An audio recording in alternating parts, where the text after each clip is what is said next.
بسم اللہ الرحمن الرحیم۔ سامعین محترم، میرا نام ڈاکٹر حافظ محمد اسحاق، اسسٹنٹ پروفیسر شعبہ علوم اسلامیہ، یونیورسٹی آف چکوال، آپ سے مخاطب ہوں۔ السلام علیکم۔ سب سے پہلے میں علامہ اقبال اوپن یونیورسٹی اسلام آباد کی انتظامیہ اور خصوصی طور پر اس کانفرنس کے منتظمین کو مبارکباد پیش کرتا ہوں کہ انہوں نے عصر حاضر کے تقاضوں کے مطابق اسلامی مالیات کے اوپر جو کانفرنس کی ہے، یقینی طور پر یہ مبارکباد کے مستحق ہیں۔ میرا اس کانفرنس میں مقالہ کا جو عنوان ہے، فقہ اسلامی کی روشنی میں ڈیجیٹل کرنسی کا تعارف و تحقیقی جائزہ، یہ عنوان ہے میرا۔ اب کرنسی جو موجودہ دور میں ہم کاغذی کرنسی استعمال کر رہے ہیں، اس سے پہلے قدیم وقتوں میں کرنسی کے لیے سونا اور چاندی استعمال کی جاتی تھی، تو اسی وجہ سے فقہائے کرام نے کرنسی کی دو قسمیں بیان کی ہیں۔ عربی میں یا فقہ اسلامی میں کرنسی کے لیے ثمن کا لفظ استعمال ہوا ہے۔ ثمن کی آگے انہوں نے دو قسمیں بیان کی ہیں، ایک ثمن خلقی اور ایک ثمن اصطلاحی۔ ثمن خلقی وہ ہے جو پیدائشی طور پر ثمن ہو، اس میں سونا اور چاندی ہے کہ سونا اور چاندی پیدائشی لحاظ سے یہ ثمن ہے، اور جس کو بعد میں اہل عرف نے، زمانہ والوں نے، حکومت نے، گورنمنٹ نے کسی بھی چیز کو کرنسی ڈکلیئر کیا ہو، ان کو کرنسی ڈکلیئر کیا ہو تو اس کو فقہ کی زبان میں ثمن اصطلاحی بولتے ہیں۔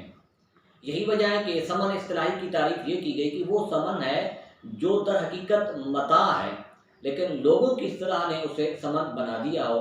جیسا کہ نوٹ کاغذ ہے، اسی طریقے سے تانبا یا چاندی وغیرہ کے اوراق وغیرہ، یا اس طریقے سے چاندی نہیں ہے، پیتل کے سکے وغیرہ، یہ اب سب کے سب ثمن اصطلاحی میں ہیں۔ اس کے بعد ہوتا یوں ہے کہ کرنسی جو ہے وہ مختلف ہو،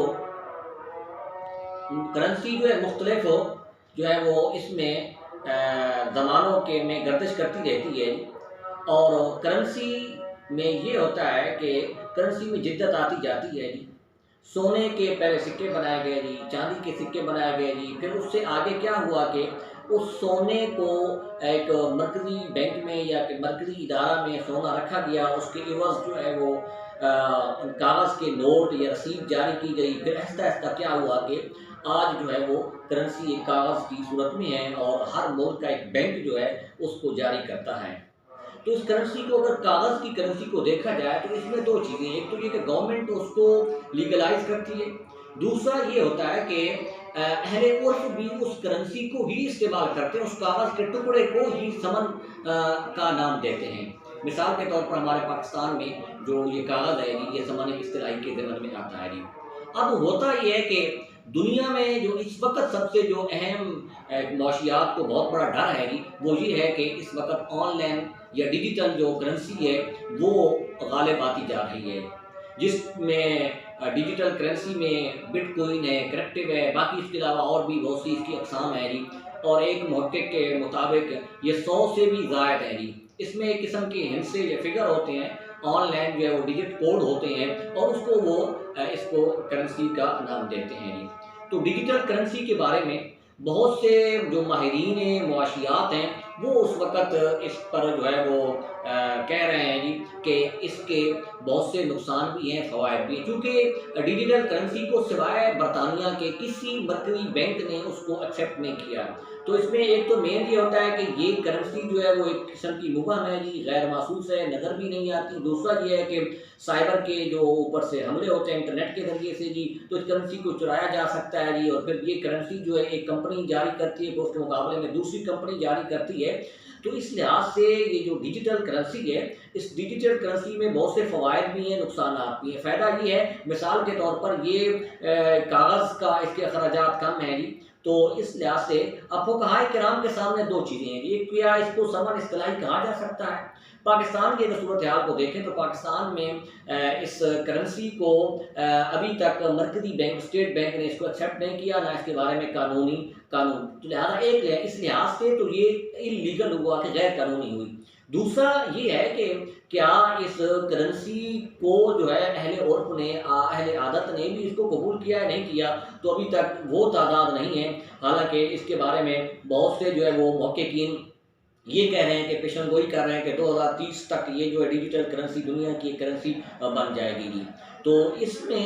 جو فقہ اسلامی کی روشنی میں میری جو تحقیق کا نتیجہ آیا وہ یہ ہے کہ اسلامک فقہ اکیڈمی انڈیا نے بھی، پاکستان میں بھی بہت سے محققین نے اور اسکالر نے اور علماء کرام اور مفتیان نے اس کے بارے میں یہ کہا ہے کہ یہ غیر مبہم ہے، غیر محسوس کرنسی ہے، اور جب تک حکومت اس کے بارے میں کوئی جو ہے وہ لاہ عمل یا اس کے بارے میں ایک مکمل پالیسی نہیں بناتی، اس وقت تک اس کا استعمال جو ہے وہ غیر قانونی ہے جی۔ تو لہٰذا چاہیے جی حکومت کو، حکومت پاکستان کو چاہیے جی کہ وہ اس جو ڈیجیٹل کرنسی ہے اس کے بارے میں مکمل قانون سازی کرے اور ایک مکمل لاہ عمل بنائے گی۔ کیوں کہ بہت سے لوگ جو ہے اس کرنسی میں کنگال بھی ہو گئے ہیں اور ان کے ہزاروں اور لاکھوں کے ڈالر جو اس میں چلے گئے ہیں جی، اور بہت سی کمپنیاں جو ہے جیسا کہ پیزا کی کمپنی نے جو ہے وہ آفر کی ہے جی کہ اگر ایک پیزا آپ لیں گے تو آپ کو اتنے جو ہے وہ بٹ کوئن مل جائیں گے، تو یہ اس کے پیچھے کمپنیاں جو ہے وہ چلا رہی ہیں، تو لہٰذا اس میں قانون سازی کی ضرورت ہے۔ تو میں بار دیگر علامہ اقبال اوپن یونیورسٹی کا شکریہ ادا کرتا ہوں اور منتظمین کا بھی شکریہ ادا کرتا ہوں جنہوں نے مجھے اس موضوع کے اوپر لب کشائی کا موقع عطا کیا ہے۔ شکریہ والسلام۔